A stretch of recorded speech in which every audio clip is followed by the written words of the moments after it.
Good evening, everyone, and a very warm welcome to the second in our Genome Late series, which is brought to you by Wellcome Genome Campus Connecting Science.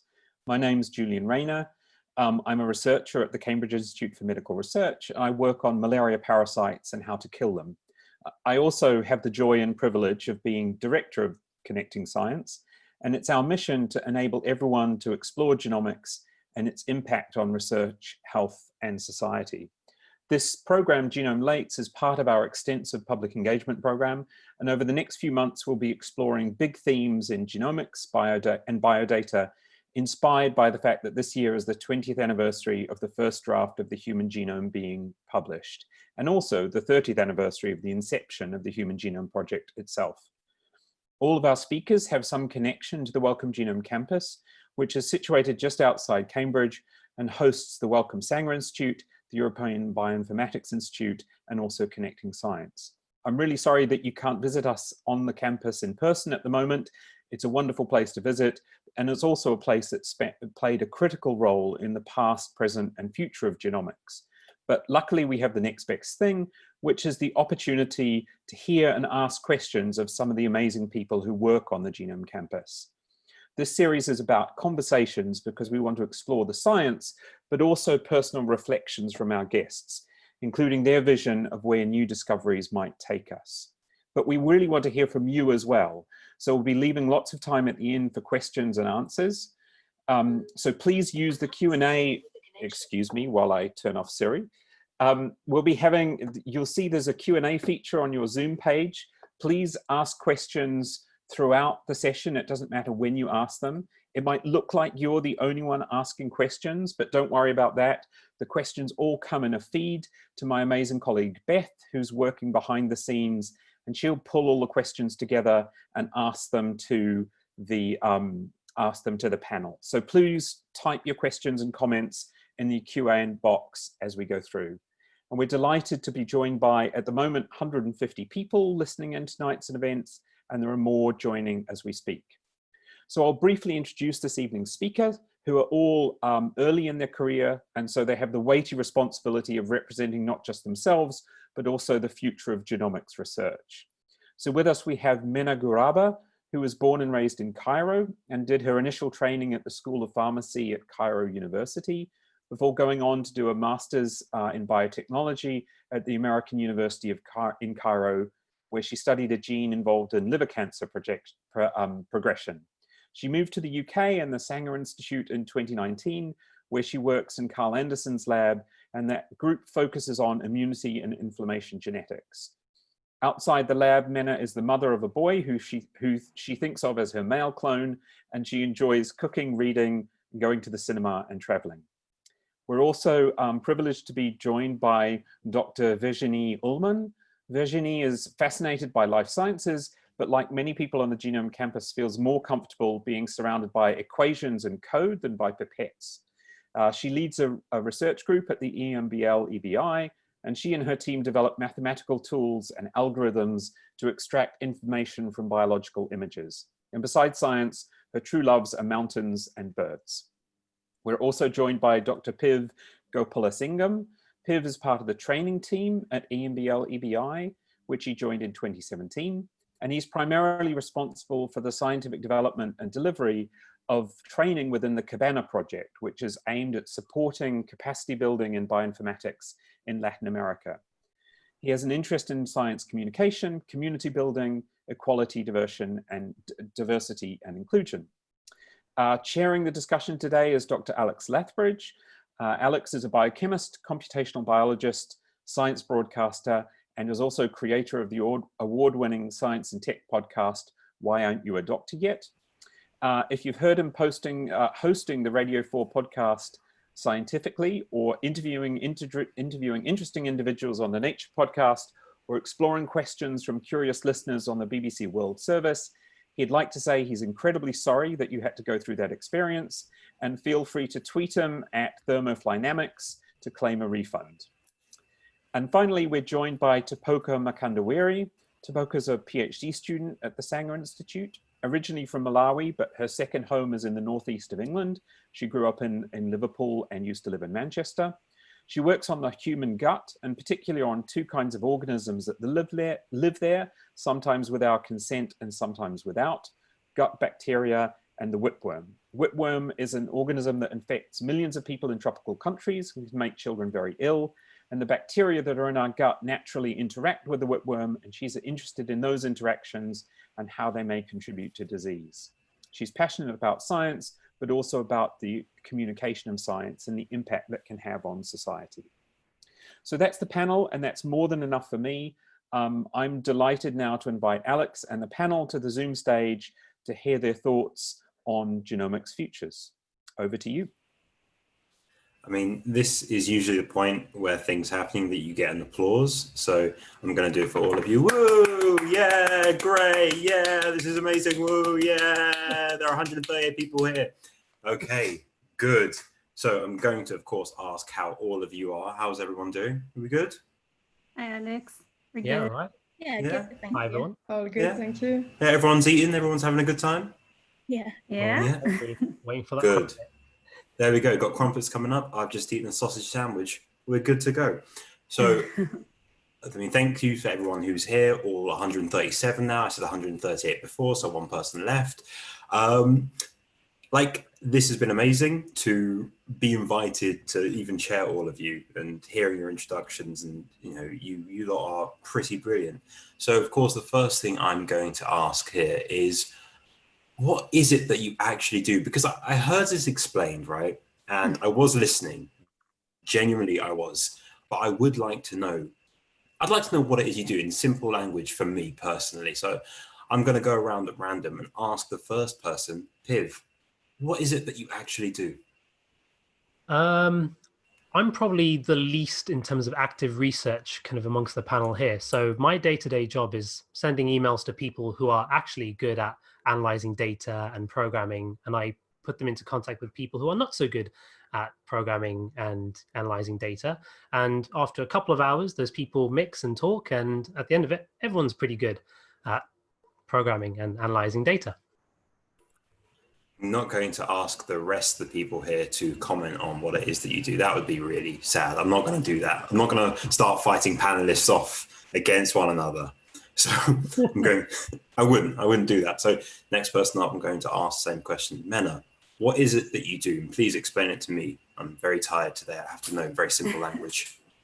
Hi. So I do the wet lab part, which means some people do the dry lab, which is computational analysis. They work on computer. They try to make sense out of the crazy amount of data we generate.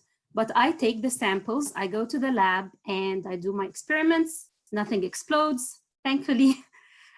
So my lab focuses on genetics of immunity and inflammation. And we focus on inflammatory bowel disease, which means inflammation in the guts of patients, and they have to live with it. It causes them pain and inflammation and discomfort. So we try to understand the genetic basis that cause that disease. There are other factors included or affect the disease, like diet and environment, but we just focus on genetics. We try to know what differences in the genetic code of those patients that causes them the suffering. And what I do is that I take a piece of tissue, I take it into the lab, break it down into single cells, and I look at gene expression or RNA inside each cell individually. And I analyze thousands of cells from one patient. And we look at the data that comes out of that analysis and try to know what genes and what cells are responsible of the disease. And if we succeed to do that, we will be able to make treatments that would be more effective and maybe cure the disease later on. I mean, that's incredible. I mean, the first two of you have made me feel hugely inferior and made me question everything I do in my life. So thank you for that. I'm going to continue that trend of making me feel terrible for my life choices. Tapoka, what is it that you do? So I spend my time focusing on the world within us that we've discovered is really important. and I spend a lot of time looking at things that live in the gut, so your intestines. We have tons of different bacterial species living there, and then we also have different things like parasites, and in my case I'm interested in these parasites called whipworms. So historically people across the world had these whipworms, but now it's concentrated in people in the tropical and subtropical nations, so across Africa, South America and Asia. And we really don't understand a lot about this worm that's in almost 1 billion people across the world. And I'm interested in kind of the very early stages of its life. So the eggs of this worm are in the environment. People come, drink contaminated water, eat contaminated food, and these eggs get into your intestine, and somehow you end up infected. And I want to understand that somehow. What is it that the worms see when they're in your intestines that tell them this is the right place for them to be, but it's kind of a little bit unpleasant for you? I mean, that's incredible. It's genuinely amazing. I've always thought of the world within us, but I've never really had it explained in such graphic detail. So thank you for that. All right. And of course, to finish up, Virginie, can you explain exactly what it is that you do? Because you're slightly different. You're doing more computational stuff, which is something I respect. So please tell me what it is that you do. Yeah, so that's right. I'm mostly, well, I'm doing a mix of like mathematics and computer science. Basically, the type of stuff I'm doing, it's called computer vision for bioimaging. And concretely, what it means is that we are trying to get computers to do what we humans do when we look at images. More specifically for biology, that would mean like if I'm a biologist and I'm looking at a microscopic picture of cells that are healthy, I can say, for instance, I don't know, I see that they are roundish or bigger than cancerous cells. And what we want is actually not only to be able to say like qualitatively, okay, they seem to be different, the healthy and diseased one. We want to really be able to measure like this difference. And this is something computer can do. It's not easy, but yeah, we're trying to make them do that. And more specifically, like I'm actually interested in the shape of things. So what I'm trying to get computers to do is more to describe like the shape of objects instead of counting stuff or other type of things they could see. Okay, when you say describe the shape of the object, what are we talking? Like big, small, dinosaur? Like what sort of shapes are we talking here?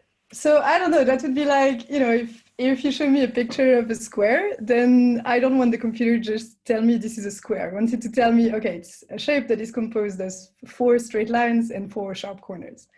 And then if I have a circle, I want to say, it's a shape that doesn't have corner and I can't cut it into a straight line, something like that. Like, I feel as though you're asking the computers to do a lot here. Yeah. I mean, the fact that you can make it happen is incredible. So, I mean, the one thing people always get wrong about stuff like that, I imagine, is that it's super easy. And I think that's my next question. Like, what is the thing for you that people always get wrong about your research? Because I can imagine it's a lot of things. Yeah, so there are a lot of things. So the first one is exactly as you said. I think one of the, and that's also what I personally like a lot about computer vision, is that it's, I mean, we do computer vision every day, like as humans, you know, when we look around, we're like, oh yeah, here's a table, here's a chair, here's a computer, and we don't even have to think about the things that we are doing. And then when we're trying to turn that into an algorithm and automate that on the computer, it apparently, I mean, it just appears to be super, super difficult. And if I just ask you now to just think, okay, how would you define a table, you know, in a way that this definition is valid for every single table in the world you can think of, it's not that easy, right? If right now I'm putting you on the spot, describe a table, go.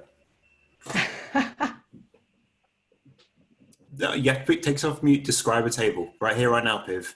I'm waiting. 4 squares. It helps people have dinner on it. You can work on it if you want. You can put a PC on it. That's what a table is. Virginie, is that good enough, computer vision wise?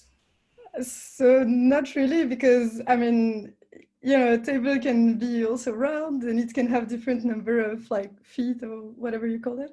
And for the rest of the definition that you give, this is valid only if you know like what people are and what a computer is and so on and so forth. So then you have to define what is it.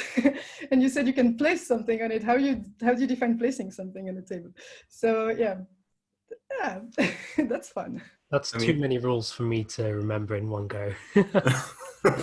So we're going to further put Piv on the spot as I ask Menna, what are the things that people get wrong about your work?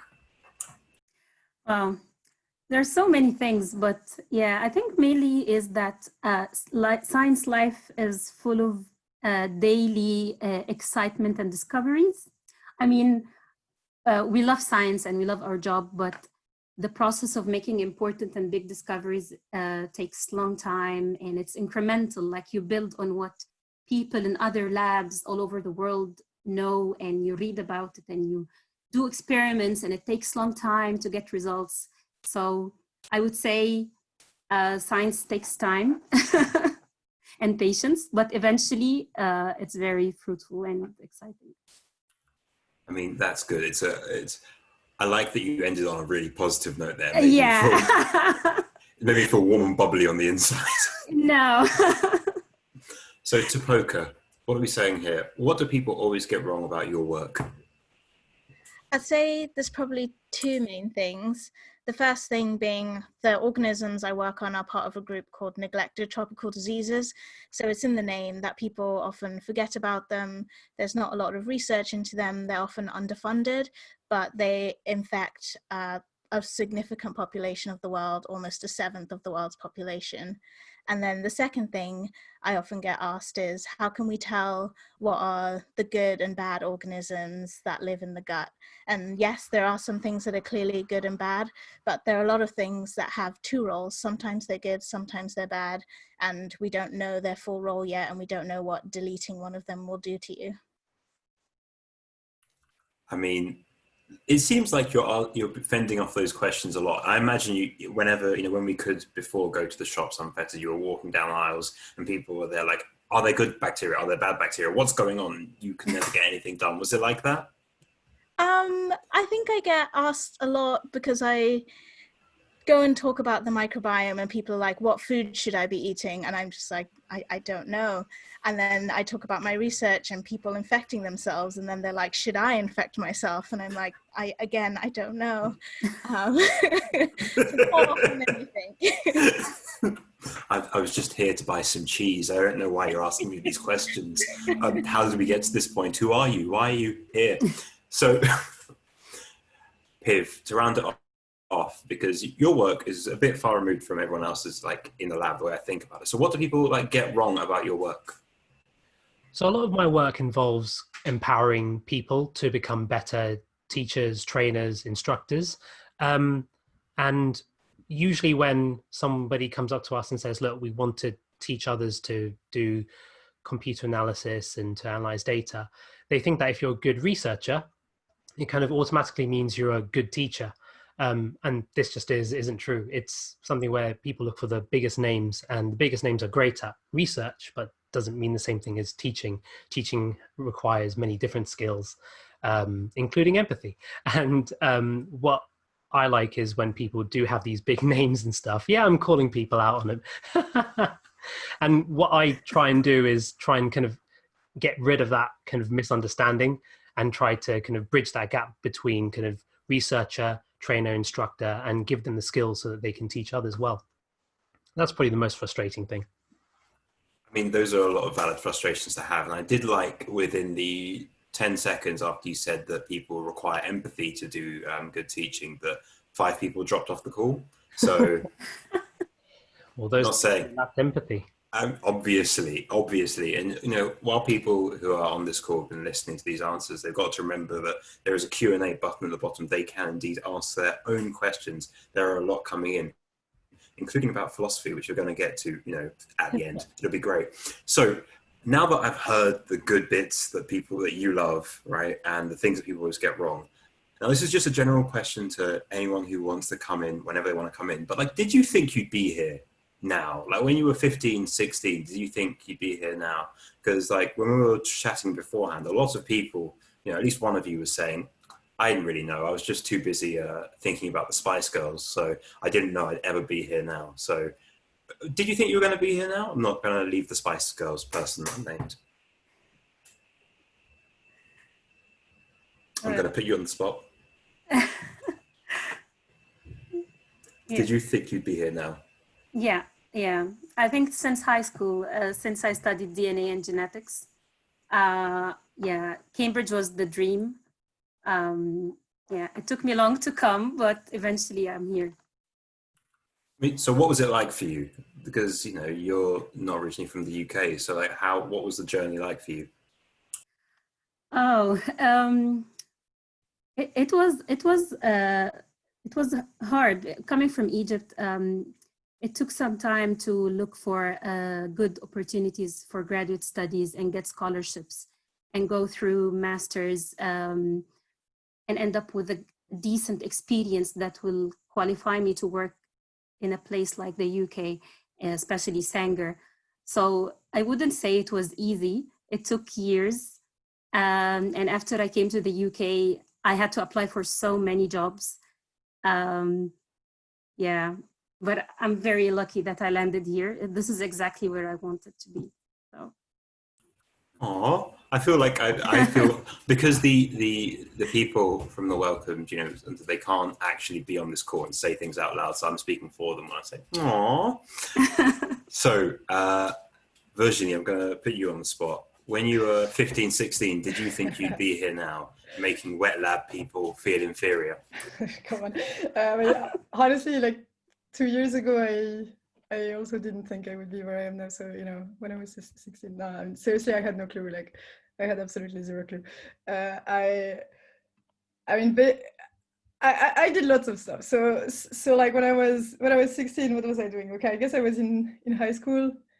And when I was in high school, you know, I liked science and I liked living things. And I was like, hey, biology is great.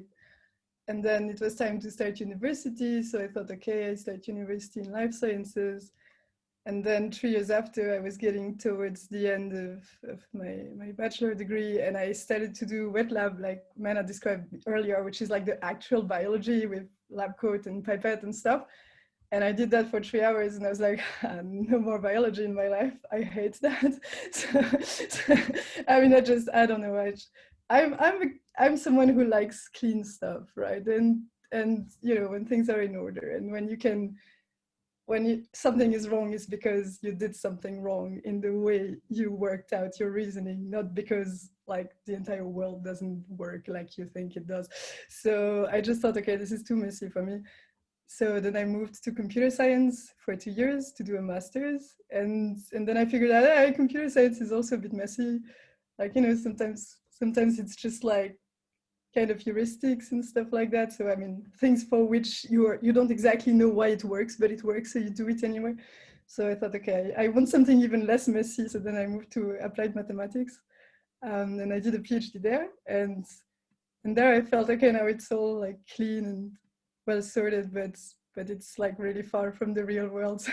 So now I'm back, like applying this to do image analysis for biology. So yeah, I mean, I had no clue along the way. Like I look at my steps right in front of me, and this leads me somewhere, and that's where I am now. But no, this was not really planned. I did like that. You essentially said, you know what, biology's pretty, I like biology, but I don't like biology. Biology's too messy, but I like being biology adjacent. Let me do some form of computer science. This form of computer science. Let me really take it down to this small field that I can be the best at. I like it, all right? You knew where you wanted to be. So, Tapoka, what about you? Did you think you would be where you are now? A little bit. My mum actually had me do, when I was 13, write a letter to myself in 10 years. So I read that a few years ago, and it was somewhat harrowing.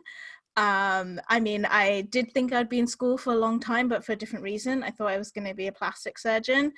I also had some very different ideas about how financially stable I'd be and what point in my life I'd be at. So yes and no. I've stayed in school. I haven't done the other stuff. And although we're from different parts of Africa, I feel as though I can say to you, it's okay because you have multiple degrees. It doesn't matter. You have multiple degrees, okay? Multiple degrees, it's fine. Piv, what about you? Did you think you'd be where you are now?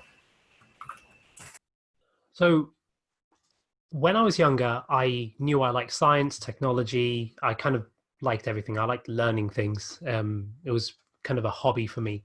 And I knew I was enjoying biology, enjoying, chemistry and all the other subjects. And I kind of thought that I would become a scientist. I grew up watching a lot of sci-fi, a lot of cartoons, a lot of Dexter's Laboratory. So I kind of thought, I'm going to be a scientist. I'm going to find out something new. But I also had this kind of undercurrent of wanting to help people. I've always been I would at least consider myself a caring person and always wanted to help where I could. But I didn't see a position that could meld the two. And during my undergrad, I found that I liked research. I did biomedical sciences at Queen Mary's. And although that was a lot of fun, I got to learn a lot of things. I found that it was too lacking in physics and chemistry. And that's where structural biology, so the shape of proteins and things like that came into play, and using physics to try and understand these things. I kind of thought, look, I'm going to go into this field for a bit. And a bit like Virginie said, I kind of just saw an opportunity and took it. And that's what I liked at the time. And towards the end of my PhD, I realized that actually I'm kind of whittling away at this really important research question, but it didn't seem like it would make its way to the clinic or it would make its way into something that could help people quicker. And that's where kind of science communication, education, training came into play. And during my postdoc, I got the opportunity to basically get trained in coaching, mentoring, kind of teaching skills. And I got to facilitate kind of a few classes here and there. And that was a great experience. And that kind of made me kind of think at this crossroad, well, what do I want to do next? And I kind of chose to come to London and work for 2 years as a graduate teaching assistant at Kingston University. And that's where I really honed my teaching skills a bit more, kind of got associate fellowship of the Higher Education Academy, and kind of learned a bit more about the process behind teaching and learning. And at that point, I knew I was helping a lot more people. I was empowering a lot more. I was teaching a lot more. But then I thought, well, I kind of want to be working on something that's doing a lot of that, but also in kind of a big scientific field or something that could make a bigger difference. And that's where the job at EBI came up. And this was something that could help teach people around the world, but also in regions where there's particular research that's going on that could really benefit humanity, benefit the world. So biodiversity stuff, sustainable food production, and communicable diseases. And yeah, that's where I'm at now. And I'm really looking forward to what the next opportunity might be. I mean, you've really sold what you do really well. Like, I think I've made poor life choices being where I am now. So, I mean, people are gonna ask you in the Q&A bit, and I'm gonna have to relay it to you, like how you really got to where you are now. But you've made it sound so cool, like what you do, because what you do is really cool. So, I mean, this is open to everyone else. But like, what do you think like the coolest bit of what you do is? Like Virginie, Tapoka, Menna, like what's like the one thing that's like super cool about what it is that you do? I think it's the chance to solve a really cool puzzle and a really, what is sometimes frustrating, but a super interesting problem. I spend my days looking at mice, pigs, and humans and their guts, and then the worms that infect those animals. And then I go through my day thinking which bit of which intestine is what these worms are looking for. And it's just super fun because you look at worms and you don't think they're particularly intelligent or bright creature, but they're so fine-tuned to only infect the right host in the right place in the right time. And it's a really cool puzzle that I get to unlock. Oh my God, that's incredible. Like, just the way I'm thinking about what you said with all the different guts and stuff that you're working with. Like, could you work with Virginie to like, you'd be able to work out between you like some kind of image analysis for guts. Like you could train the computer to, you could point an image, you could be like, that's a human gut, that's a cow gut, that's a duck gut, you know? I mean, is that possible? Do you think you could do that? Do you have the power to teach machines how to teach? That depends on the images, you know. Show me the images first, then I tell you. You see that? Look at that. 38 minutes in, and I've already facilitated a collaboration. Yes, when you guys end up in nature, I demand some sort of authorship or money or something. So Virginie, what is the coolest thing about what it is that you do? Like super cool. What is the coolest thing? Well, I think, so the thing is that I started leading my research group not so long ago. And I think that's really the coolest thing of all, in the sense that, you know, I mean, I'm leading a newly formed research group, so it means we're exploring scientific directions that nobody have explored before. And in this sense, I mean, it's I don't know, it's a bit like being, you know, Indiana Jones. I hope people know who Indiana Jones is, you know, like the adventurer guy. Except that, like, instead of doing, okay, Inca temples and stuff, like, we explore computational and, you know, machine learning and theory and other sort of things like that. But I mean, it's really like the same business, right? I mean, like Indiana Jones, we have no idea what we'll find on the way, if we'll fall in a trap, if there will be a treasure at the end or whatever.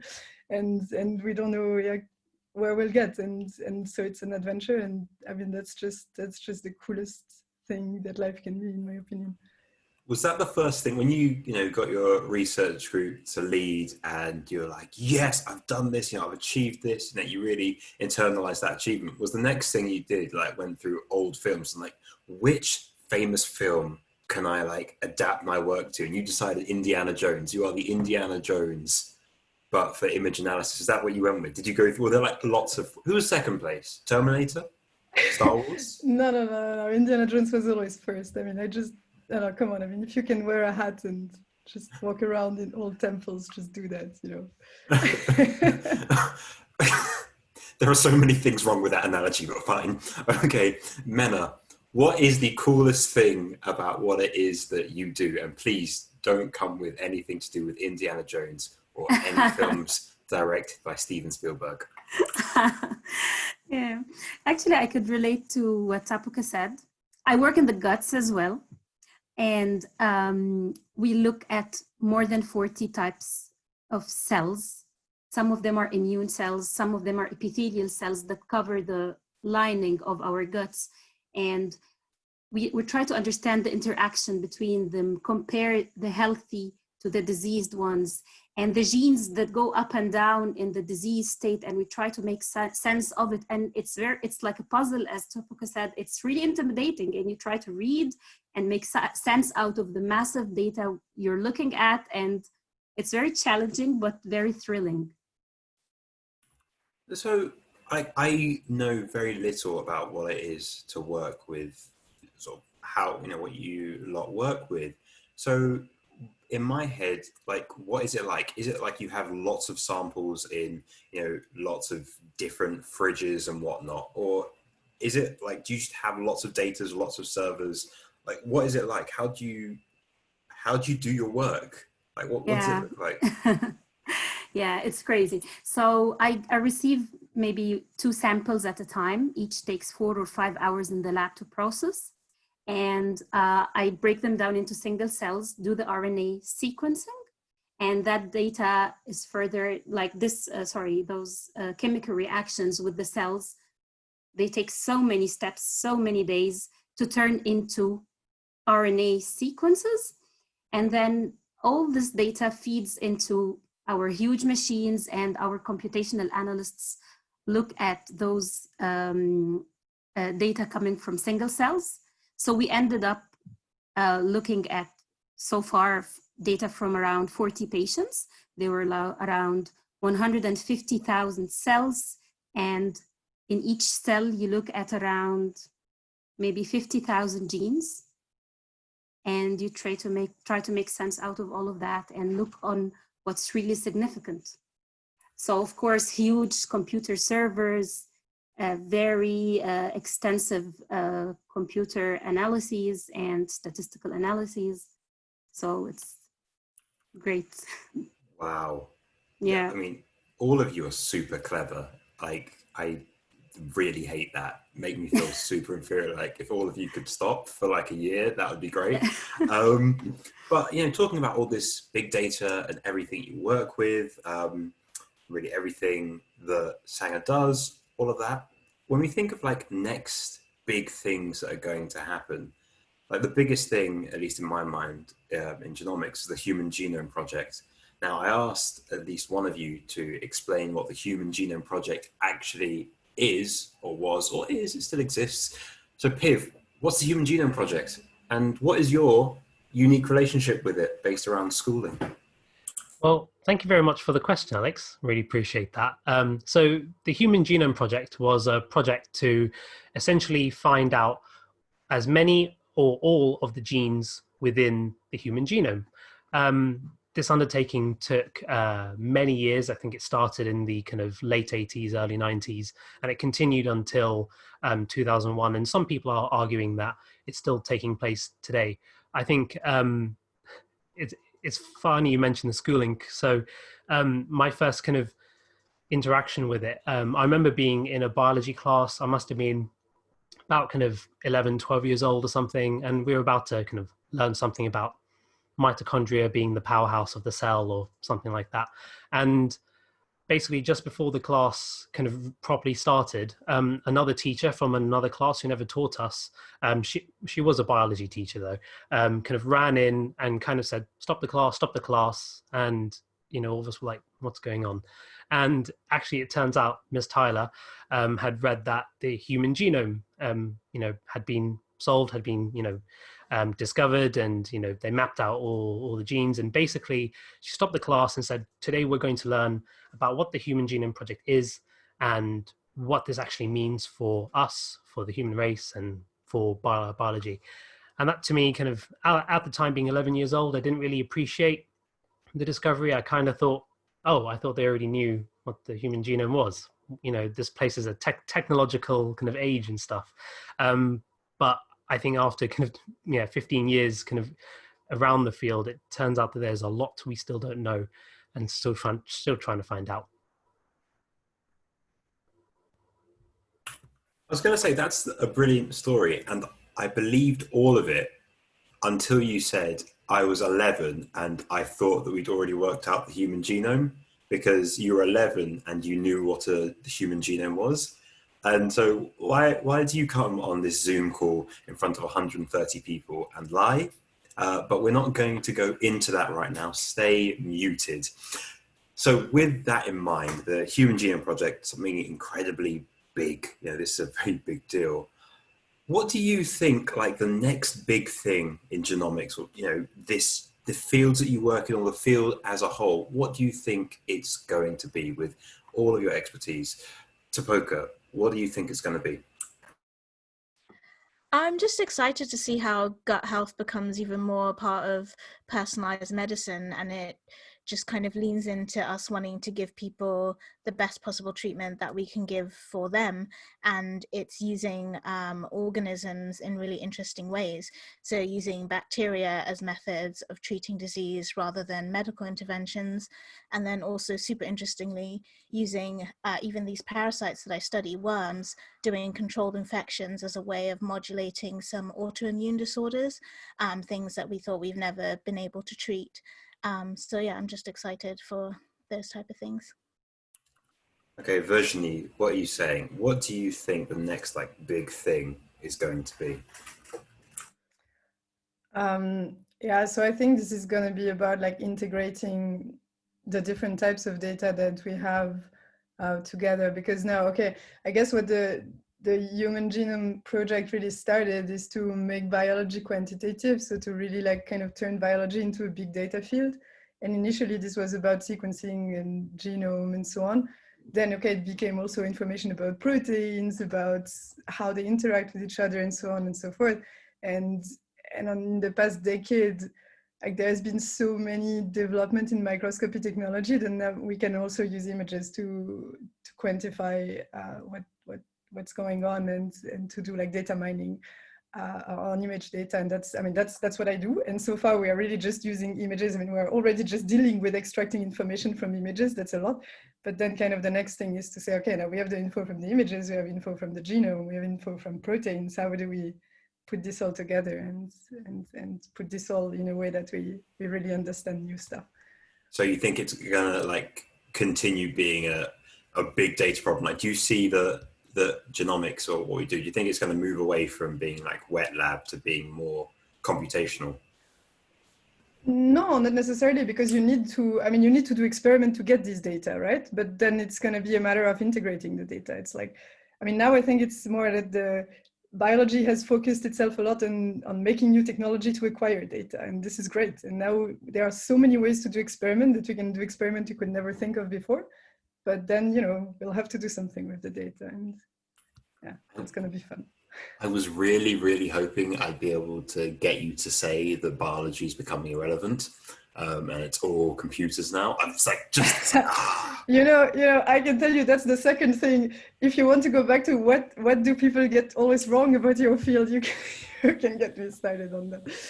I mean, this is like computers are good to automate stuff and they can do lots of stuff, but like, you know, computers are not going to take over anytime soon. They are dumb. It's not going to happen. That's what she wants you to think, all right? She's getting the rest of you, lulling the rest of you into a false sense of security, job security, yes, right? That's what she's doing. Right, so Menna, away from the dark dystopian future that Virginie is talking around, what do you think the future, like not the future, the next big thing is going to be? Yeah, so mainly my focus is on human disease and pharmacy and drug development. So I think the entire world now is moving into understanding more the genetic basis of diseases rather than treating symptoms or tackling only what they know about the diseases. So it would be like a more systematic way in addressing human disease. And if we understand more the genetic basics of disease, we would be able to better diagnose it, better predict for disease even before the patients start presenting symptoms. And it will be even do like a massive leap in the process of choosing the right target for treatments, which will make treatments much more efficient and also maybe curative rather than managing symptoms.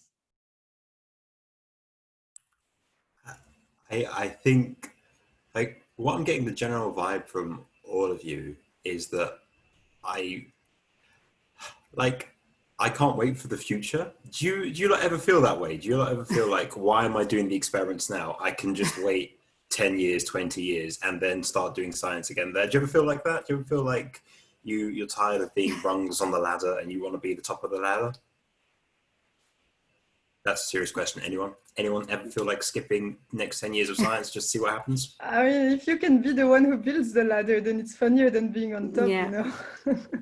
Yeah. Look at the collaborative nature of everyone here. It's like we've cherry-picked nice people. Yeah, for me, I think I'm enjoying the process and enjoying the learning and discovering and learning and new technologies and new discoveries. It's enjoyable. And even 10 years ahead, you'll still be discovering new things. So I think it will be the same. Okay, so Piv, as someone who's like probably pretty good suited for this because you're outside the lab, but you get to watch all over them, like Morgan Freeman and Bruce Almighty. What do you think the next big step will be? So me going last, I think all the others have answered brilliantly. I think Virginie put it really well that actually there's so much data out there. I mean, Menna, Tapoka are generating a lot of data, and that data is going into these huge databases, some of which are kept at the EBI, the European Bioinformatics Institute.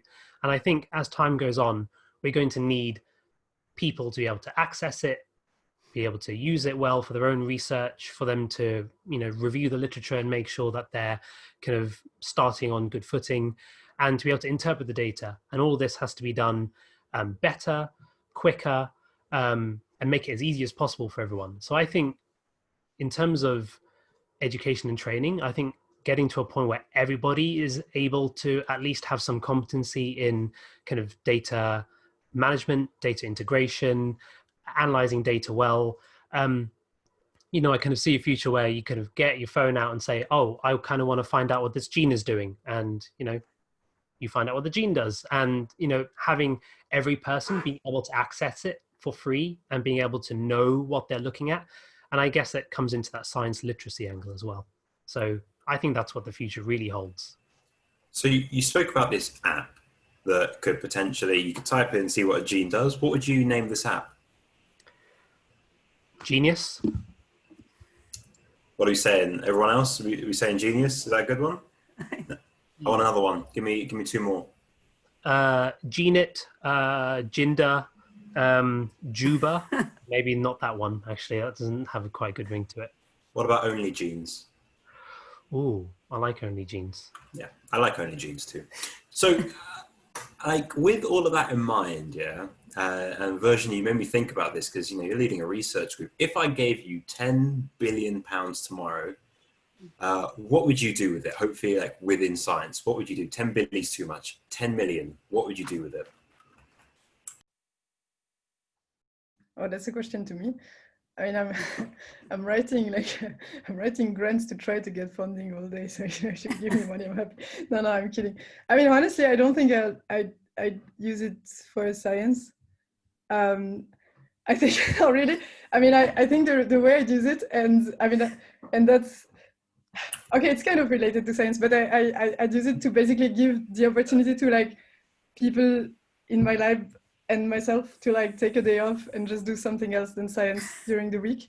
And hopefully things like, I don't know, either political stuff or volunteering work, just because I feel that like scientists, with the way they think and so on, they have something to bring to society, and they just, you know, if they had more time to do that, then I think the world would be maybe a better place. So, yeah. I mean, you said something very positive there, and I really like it, and I feel really terrible, because the first thing that came to mind was like, oh, you're like, no, on this science thing, I'm good. Bye.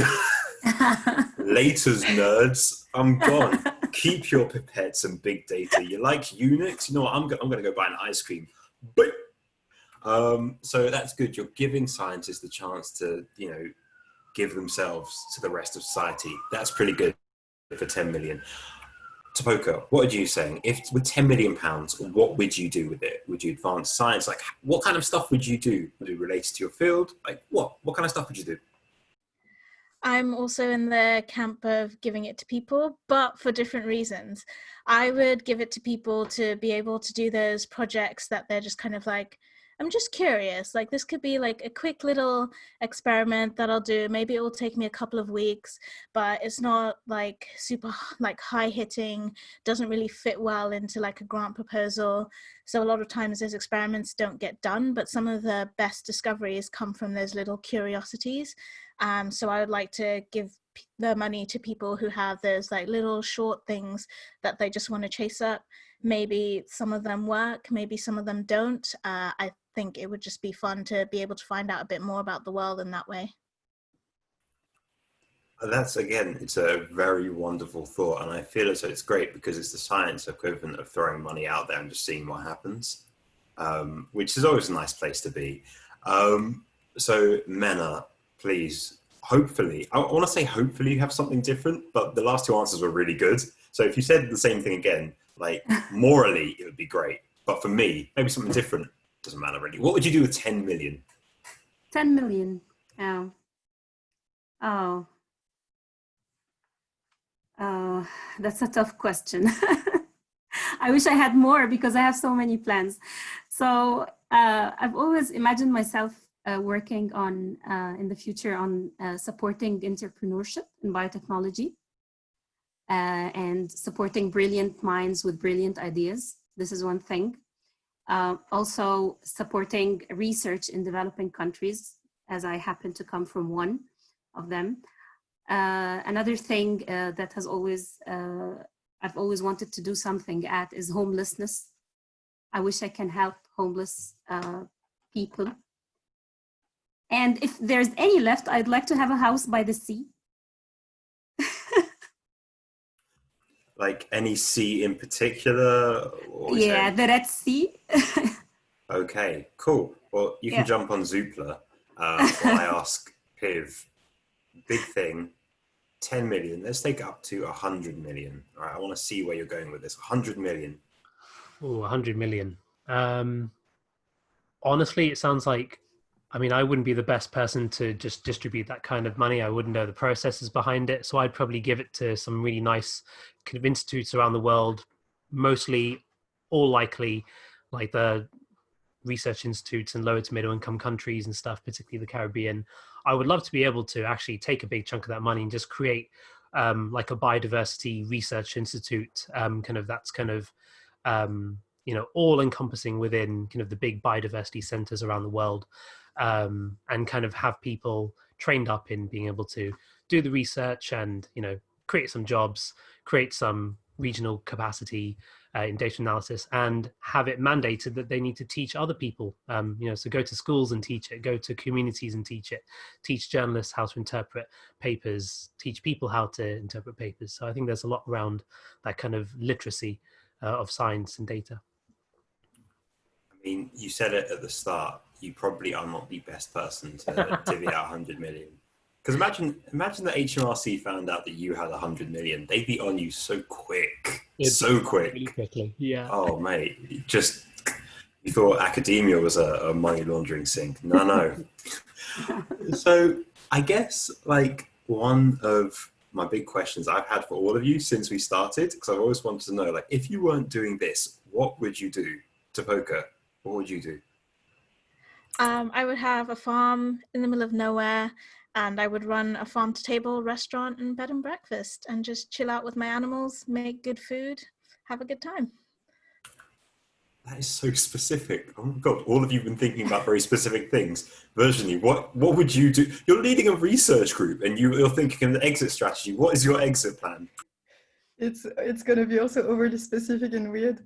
I'd basically live in a van and work in a fast food to make money during the day and climb whenever I can. Is this what big data does? It makes you think, is this what working at the Sanger does? All of you want a food-based career now. Is there like someone at the Sanger who's like, oh, you know what you should really do? Yeah, no, this science is boring. You know what? Open a food truck. Yeah? Make some Vietnamese food. You love it. I think it'd be great if we had food trucks on campus. Yeah. Oh, oh, wow. Oh, well, obviously Sanger isn't that great. Haven't got a food truck. Menna, what would you do? I mean, you've got this house in the Red Sea that you'd buy if you had like 10 million, but how would you get there? What would you do if you weren't doing science? I would have a cozy restaurant by the sea as well. I just happen to love cooking as well. I love cooking so much. Piv, please, all right? You have to tell me something that isn't food. If it's opening a bakery or a food truck or whatever, if serving people food is your get-out plan, tell me, I need something different, please. Tell me something different. Well, it's not quite food related, so I think we're okay here. But it is science related. I love plants. I love viruses. I'd probably end up being a botanist. I'd want to go around the world, finding nice little plants, describing them, find the little bugs that pollinate them and describe them too, take some nice photos, publish it. It'd be really cool. I would love to take some photos of plants. Saying it out loud makes me feel liberated. Oh, I've been writing you a little bit during this, but now I feel really bad. Like, right. What kind of plant? No comment. No. Most likely, probably some lilies, probably some carnivorous plants. I used to keep some carnivorous plants when I was younger. So I used to buy them off eBay and have some nice little sundews, some Venus flytraps, some. This is getting way too specific. I'm gonna zoom out. This is for. Okay, so that is actually the end of my general cherry questions. We are going to move to Q&As, but before that, I'm going to say thank you so much for doing this bit. I'm going to take a drink of water. If all of you have water right next to you, take a sip, because the questions are coming in fast. If you haven't asked a question already, ask it now, because there are some good ones here. Lots of things about people asking when your work's going to be commercialized, so enjoy that. Okay, we're back. So, very first question I have for all of you is, what is your favorite part about what you do and why? And that's Gabby, a student from Anglia Ruskin University. I'm going to start with Menna. Yeah, the best part of what I do is learning new stuff and working with people and learning from them. And I love human interaction. I love attending seminars and listening to what's going on in the world. So it keeps me thrilled. So I think gaining knowledge. Tapoka, what are you saying? What is like your favorite part of what you do? Yeah, I think very similar. It's all the people that I've got to meet through working and through scientific outreach. Yeah, I think being in a center doing things surrounding academia just means a lot of interesting people are crossing your path constantly, and that's always really fun.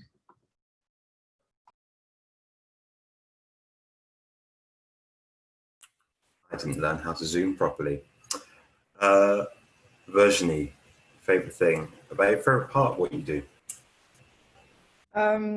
Yeah, I mean, I very much relate to what Tapoka and Menna said. I think I can add to that. What I like a lot is just this thing that there is, I mean, science is endless, right? I mean, there is always something to learn and to do. Like whenever you finish something, then something next comes and new ideas arrive all the time. And this is great. Okay, and take it away, Piv. Best thing about what you do, favorite thing. Everyone else has already said it. I know it's going to sound corny, and it's the easy way out, perhaps some people might think, but it generally is the people. I get to work with hundreds of people around the world, many in Latin America, and every day it kind of feels like it's a privilege to be working with people who have shared goals about making data more accessible, more open, and yeah, just being able to share in that journey with them. Okay, that was cool. And we just had a question that I think is actually really interesting. I kind of wanted to ask, like, we've got a coronavirus pandemic going on right now. It means, not all of us are at work. As you can see here, I'm in the mountains in front of a Kanye West album. So, I mean, how have all of you been working? Like, what does a remote lab look like now? Like, how are you doing work? Are you doing work? Like, what does it look like now? Anyone, feel free to jump in.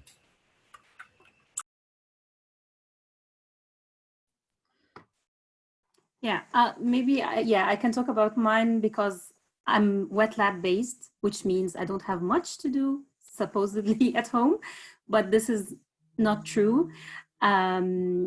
So I had to stay at home for 3 months. Then I went back to Sanger. So now I'm back to my lab, but during those 3 months, as I said, I work as part of a team. Some of us do the computational part, some of us do the lab part, but still, when they do the computational analyses and they get so many genes going up and down, they need the biological interpretation for that. So I think this period gave me time to read more into the literature to help them figure out the meaning of what we do. So yeah, wet lab people can still contribute to the data analysis by their biological interpretation. And I also got to learn something that I have been looking to learn for so long, which is coding. I learned R and I can now code a little bit. Yay! Yeah, so I think it was a very fruitful period for me to catch up with literature and learning and data analysis. So everyone else, I mean, she's been quite fruitful. Is anyone else, like, I found it quite difficult being productive and I felt really bad for not being productive. So Tapoka, Virginie, like, how's this pandemic stuff going for you? How's the lab? How's doing science been going? Yeah, it's as you said, peaks and troughs. Some days are a little bit more productive than others. I think my to-do list just kind of shifted priorities. I am sort of 60-40, so 60% doing the experiments and the wet lab research, and then 40% is doing the data analysis, and I have to somehow turn in a thesis in about 12 months. So it just shifted the priorities from actually starting to do all of this data analysis and writing went to the top of the list. But now I'm also back at the lab doing experiments. I can definitely say as soon as I got into the lab and I started to see my teammates, I realized just how much I've missed being around people all day. So that's been really nice to be back now. Oh, wow. I mean, so Virginie, yours seems like the one to me that you could most easily do from home. Like, wanting a PhD, did a lot of computational biology, so a lot of it was just accessing supercomputers from home, which made me feel like if I could do it from home, I could do it from the south of France. What a time when we could go on holiday. I'm kidding. As a PhD student, I was poor. What's been the pandemic been like for you? Yeah, so I guess, I mean, it has been really challenging, and for different reasons. So for us, I mean, for me and my group, as we are completely computational, I mean, as you said, basically we need a computer and a piece of paper and a pen to do our job, right? But I think what has been a bit difficult is that, at least for me, and I know it's like that for lots of my people, because we are purely computational, we usually need this, you know, distinction between home and work to just have a healthy life, because otherwise we can work all the time. And if we can, we do, you know. And there is also this fact that, I mean, as Menna and Tapoka said, everyone thought, hey, lockdown, we can start doing analysis. So we actually got way more work than usual during the lockdown period. And well, I mean, this was super stimulating, and we were like much more, at least I was much more productive than I've ever been for the first 2-3 months. And then we kind of all started to burn out. So I think this is something that, you know, people have experienced a lot. So it's a balancing act that is much trickier than expected. I mean, you're here right now, and you don't look like me. I haven't grown this ridiculously thick beard, so you're going strong. Piv, my friend in beard, what's it been like during the pandemic? Because, you know, your stuff is outside the lab. You're supporting your teaching, your training. What's it been like not being physically on campus? So it hasn't been too easy. I think the classical model of teaching tends to be you have a classroom full of people and you teach them kind of face to face, and there's instructors going around who will go by the computer and just make sure that you're able to, you know, do what the training session is kind of asking you to do. And I think moving this to a virtual format kind of has had its ups and downs. I think you know, initially we thought about this idea of the human element and how do we make sure that we're reading people well to know whether they're actually understanding what's going on, who's stuck, who needs extra support. But actually, this was a really great learning experience for a lot of us. It was an opportunity to basically reach a wider audience by going virtual. It turns out that actually you can have people who are good instructors face to face, but actually having people who are good instructors virtually is a different thing. So it's a different skill set. So it required a lot of people picking up these skills as they went along, making mistakes along the way, correcting them. And now we're kind of building up a list of best practice. There are loads of people doing this kind of work around the world already. So we just kind of learn from everyone's experiences and try and put it into practice. And I personally think that with virtual courses and virtual workshops now, you know, there's a real cost cut. You know, there's a reduction in carbon emissions. There's kind of an opportunity to reach a wider audience of people who may not have been able to come physically onto campus. And I think that's all great. I think that that's kind of given me the drive to continue developing virtual workshops and now trying to support others who are virtualizing their own workshops. Yeah. I mean, so there's a lot of collaborative working there, it seems. Definitely, yeah. It takes many people to put a course together, even a short one. Oh wow! So I mean, it relates to another question that we had come in just now. So thanks everyone who are continually putting questions in. It's primarily for Menna, but I think it's for everyone here really. I mean, do you find that because you work in a wet lab, do you have limited contact with other people, or, you know, is teamwork like a massively important skill, or is it just individual ability? Like, is teamwork important? Is it individual ability? I think I know what you're going to say, but I had to ask the question anyway. Oh, no, definitely teamwork is very essential, especially in a project like mine, because what I do in the lab, it has to be very well communicated to people analyzing the data so they understand what the type of experiment they are dealing with. And when they process the data, I have to understand the effect of doing a little change in the lab. What does that has to do with the quality of data they received? So we communicate on weekly basis. We have a weekly meeting. It's like 5 or 6 of us with our group leader and our staff scientist, and we all communicate, we all talk about the tiny details that we do in the lab and with the analyses, what's going on in the literature and what other groups are up to. So I would say communication and teamwork is very, very essential in our case. So, I mean, Tapoka, with you as well, like, is that the case? Because you're working on such a specific thing, you know, inside the body. Do you find that it's a lot of teamwork involved there? Yeah, and I think in some ways even more importantly so, because there are so many few research groups across the world working on this, and it's important to be in contact in our own team and to be in contact with them as well. And it's brought along some really fruitful collaborations, and it's just people who are a little bit further along in their career and they have more expertise, and they're always giving me new ideas and new things to chase up. That is strong collaborative energy. I'm here for it. Now, Virginie, your lab, you know, you work, you know, computationally, remotely, and I know from experience that a lot of the time, at least when I was doing computational work, I worked quite individually. But you as a research, you know, head, like, how much teamwork is involved there? Is it a lot less than a wet lab? I mean, as I said earlier, like my experience in a wet lab is like 3 hours, so I'm not sure I can really say something about the difference. But no, I mean, so like always, I think there is a lot of the thing that we do in research is exchanging ideas and like challenging, you know, each other's way of doing things and just like discussing what we want to do with others. And I think in that respect, there is teamwork involved, absolutely. And I don't think that the quality of each individual project that people do would be the same if these exchanges were not here. So, I mean, for us, the projects themselves are not necessarily that collaborative, but we do exchange on a weekly basis through meetings or brainstorming or things like that. And then it kind of becomes really, you know, I mean, the person working on the project maybe works alone, but in terms of the ideas being brought in, this is a very, very collaborative effort.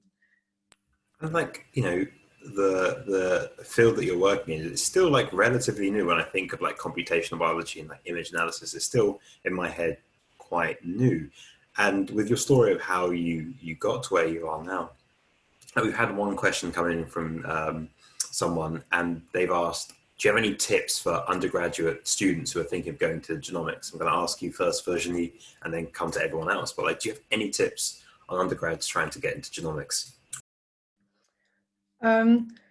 Well, I think what we are fortunate with now is that there are so many available resources, right? And in that sense, I mean, there are podcasts, there are videos, there are blogs, and I cannot speak for every era of computational biology, but I know that for image analysis, there is really like a wealth of resources that are accessible without, you know, being already like a trained scientist. So you can, I think, pretty easily just browse, I don't know, through YouTube, through your favorite scientific podcast, try to just learn new terms and figure out what's out there. And then if you find something interesting, you dig deeper and see where this leads you. But yeah, I think that's, I mean, just be curious is the best advice probably. Tapoka, what do you think? I see you subtly nodding your head there. Do you agree? Yeah, I agree. And for my personal experience, I would say just be patient with yourself. I did molecular biology in undergrad, and part of that was doing sequencing and bioinformatics, and I just didn't understand it at the time. I didn't really enjoy that lecture, didn't enjoy that module, and then now it's my day job, and I have a good grasp of it, and I really enjoy what I do. So I'd say be patient.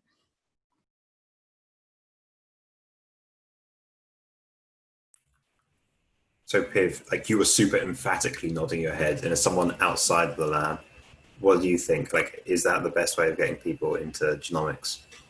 We have to remember that genomics is a huge field. It's as wide as it is deep. Yeah. So you can really get into all kinds of genomics, whether it's vertebrate genomics,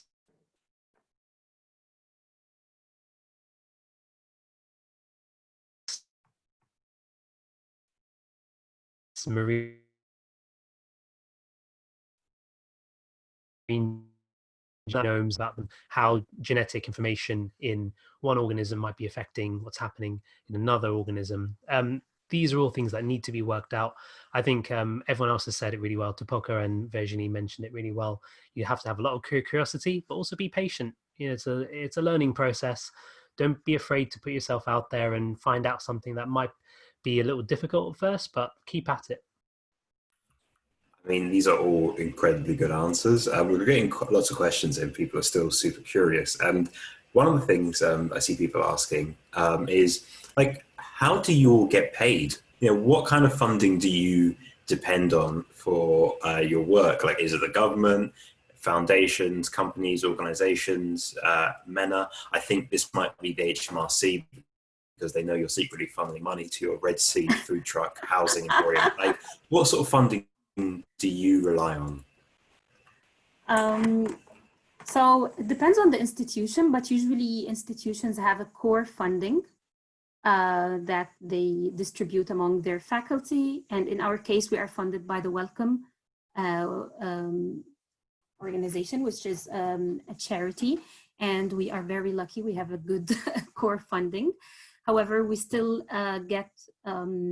we have to apply for grants. And in our case, because we work on human disease, a lot of pharma companies are interested in funding research, because if we get drug targets and they can work on and develop later, this is something they would like to invest at.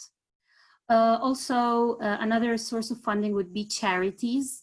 Like, there are charities that fund research for certain disease. So those organizations, if you apply for a grant and you have a good plan, they may give you the money. So, yeah. And of course, there's governmental as well. Anyone else got anything to add? Sick. Okay, that's right. Don't give away your financial secrets. So I think this one might be for Virginie, but like, are there any ways of people really getting into data science? So people who currently work as researchers who aren't necessarily in there. I think I'll reply something similar to what I said before. I mean, there is a whole collection of actually really, really good training and tutorial and resources available out there for free. And, you know, things like what Piv is doing is part of it. and that's, yeah, I think that's really the best way to go. There are so many free resources you can use if you want to get into data science. Just hit data science training in Google, you know. You'll find more things than you would want to. So. That is the most academic way of saying just Google it, stop asking me questions. This question is actually a really good question. It's for Tapoka. Like, have you ever worked with or thought of working with like artificial guts, so hydrogel scaffolding or similar technologies? Like, has that ever come up as part of your work? Yeah, so the other part of the projects that are in my lab that my supervisor works on, I work on the beginning of how do these eggs hatch in the gut, and then she looks at how do these worms infect the gut. So she has a system where she uses what we call mini guts or organoids, and she infects them with worms and tries to see what happens. Oh, that's super cool. Like, what do they look like? You said organoids. Like, how big are they? They're like, because when I think of the gut, I think of like super big, it's my gut. But like, what do they look like? Yeah, it's just like a tiny dish about this big, and then we put little blobs of gel, and then the cells are inside the gel, and they actually like reorganize themselves into the structure of the intestine. So we'll give like a suspension. So this is individual cells separated, and then they have all of the information inside them to actually form a connected unit that is got all of the things that you need to make a gut. So these mini guts do things like produce mucus and like do the whole thing where they produce dead cells that then have to be washed away by us. So yeah, they're a super cool system.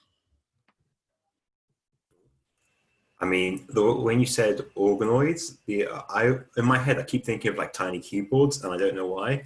So it's like a little micro organ. But there are like 3 or 4 questions I'm not going to ask you, Tapoka, because people are asking whether or not they should remove good bacteria from their body. I'm going to email them to you separately, so you can do that. This one's actually a really cool question.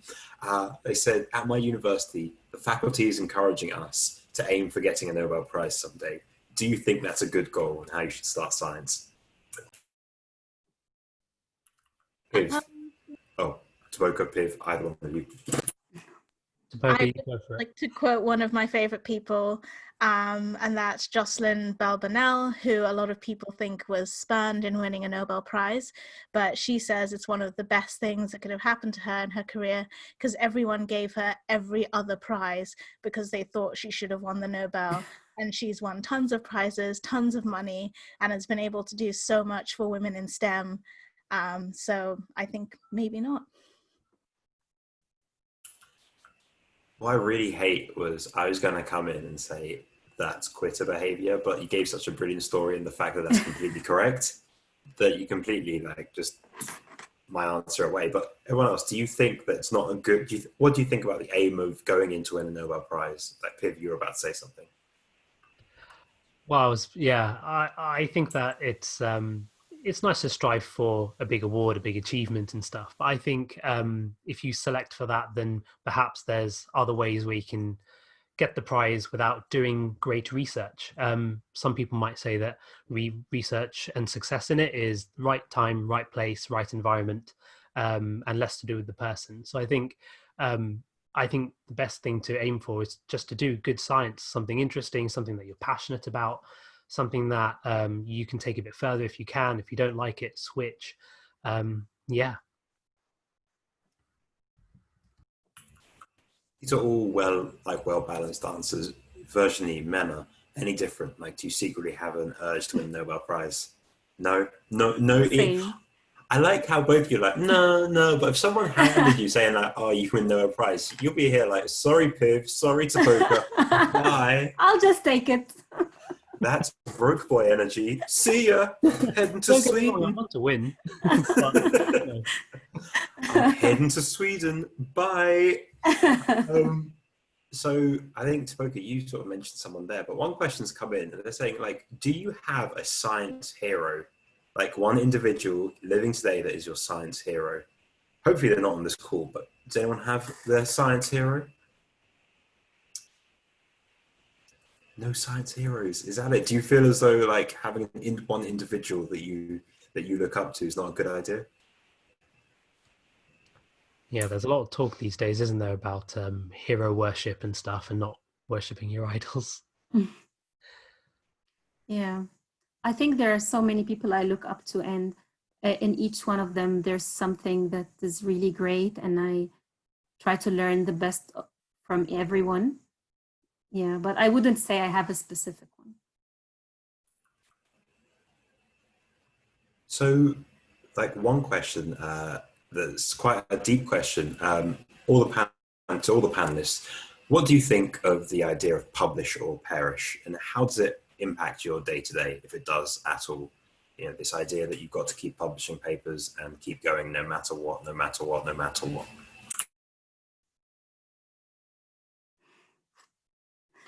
Anyone? Yeah, I mean, I can comment on that. I mean, I'm not so happy with it, but I think many people are in this situation. I mean, I think there is just this beyond just publish or perish. I think the problem is just that it encourages fast science, and I'm very much for a world in which science is done more slowly than it is done nowadays, where we have more time to think.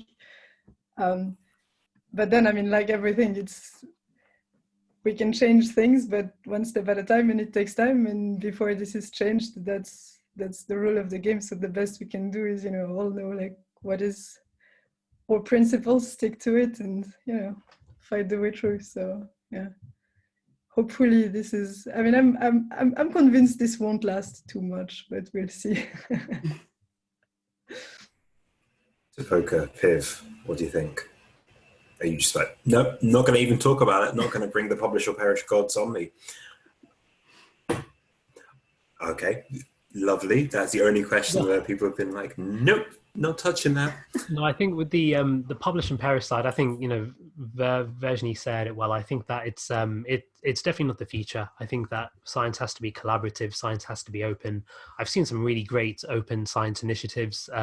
You know, a lot of this competition of being the first person or group to discover something, it's a bit of a waste of money. There's loads of people working on the same thing at once, and people are just spending the same amount of time and money to try and get first publication. But actually, if they collaborated, they'd probably, one, do it better, probably do it quicker, and yeah, less money kind of wasted. That money could be, you know, put towards other research projects or other teaching projects.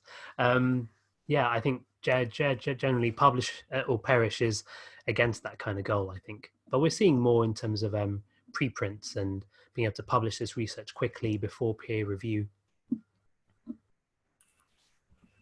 I mean, you're completely true there. And I think we've got time for just one more question, and I've seen one that's just popped in. So if you were to write a book, what would it be on? I'm going to start with Tapoka. You're writing a book. What's it going to be on? Hopefully not bed and breakfast.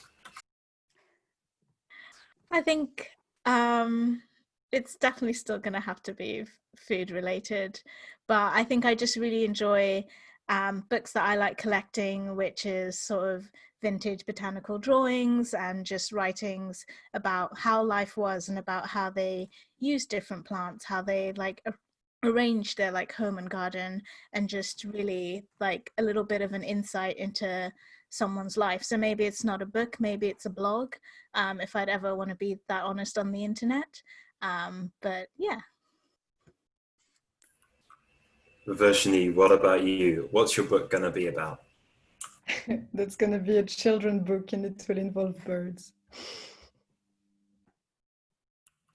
So random, what?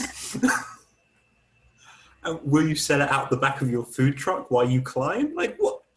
Why have all of you set up really weird, like this entire Zoom session is just you telling us all your fantasies. No Nobel Prizes, all food. Menna, what about you? What are you writing a book about? Oh, I'm a lousy writer, but if I had to, oh, that's a very tough one. I like mentoring and I like teaching. I wish I can teach someday. So I think it has something to do with, yeah, talking to young people and students and maybe talking about developing in life and stuff like that. So, Piv, we're taking from that, what would you write your book about? Would it be the time that your teacher came in and shouted about the Human Genome Project? Would it be about the time that you set up an app called Only Genes? Like, what would it be about? If I'm honest, I think there's a couple of different books I'd love to try out. I think a book about plants, that'd be really cool. A book about the proteins in plants would be cool. But actually, I would love to create an anthology of, a book about the different board games out there that are all science related and, you know, natural related. I would love to just make a top 100 or top 1000. That'd be cool. I mean, we can tell that all of you are academics because none of these books would sell. They do not bang at all.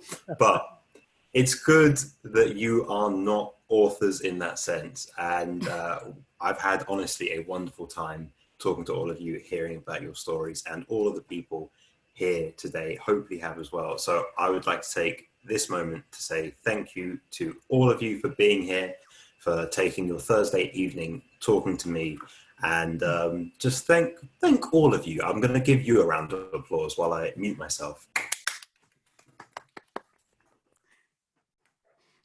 So that just leaves it to me to say a huge thank you as well. First of all, to thank you to Alex for his elegant and effortless piloting of this evening session. I mean, you just made the whole thing pop. You were fantastic. Thank you very much. Also a huge thank you to the panel, Menna, Virginie, Piv and Topoka from the EMBL European Bioinformatics Institute and from the Wellcome Genome Institute. I think all the audience will agree with me that you are hugely impressive and inspirational. One of the things I personally love about my job, about being in science, is listening to the passion and enthusiasm of other scientists. And I think everyone tonight heard that come across completely loud and clear. You know, it's clear that the future of genomic science is incredibly bright with folks like you involved. And then finally, a huge thanks to you, the audience, for contributing such a lot to this evening through your questions and a fascinating discussion. As is always the case, we couldn't answer all the questions, but Beth is going to post our email address in the chat. So if your question wasn't answered and you would like it to be, please email it to us and we'll send you back an answer. She's also going to post a link in the chat with our website, which has the events page.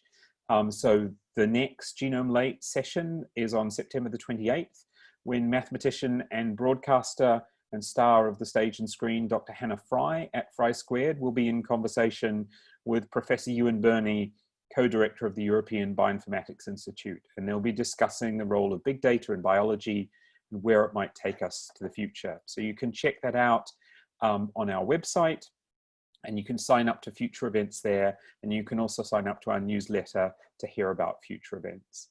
And also, if you'd like to watch this talk again or share it with your friends, we'll be posting it on our website in a few days' time. I will also be posting a short survey, and if you don't mind staying online just for a few minutes, we'd really love to hear your feedback, what worked, what didn't, what you'd like to see in the future to help us improve future events. So that's it. Thank you again to Alex, Tapoka, Piv, Virginie, and Menna, and to all of you for joining. Take care, stay safe, and I hope to see you in person on the Wellcome Genome Campus for another event, or for, maybe you'll be following in the footsteps of one of these amazing people. Thank you.